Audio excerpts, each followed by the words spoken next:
Hello and welcome to this new video on how to check bookings in Agoda. So if you are new here, subscribe and press the notification bell icon so you don't miss any upcoming further videos. Now let's get started. So first thing that you need to do is open the web browser of your choice. In the top of the web browser there will be a search bar. Just click on it and type Agoda and press it in the keyboard.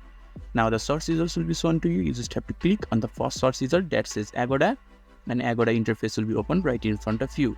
And when you have logged in and signed up successfully, this is the interface that is shown to you. And when you are inside this interface, you just have to look on the top right hand side of the screen. There will be a circular icon. You just have to click on it and a pop-up box will appear. And inside the pop-up box, there will be my account section, and the first option will be bookings. So you just have to click on bookings, and booking section will be appeared right in front of you. And this is the place where you are able to check the bookings that you have made. And as you can see, there is taskbar as well. And there are three different options, that is upcoming, completed and cancelled. So you can see the completed bookings, the cancelled bookings, and the bookings that you have recently done as well.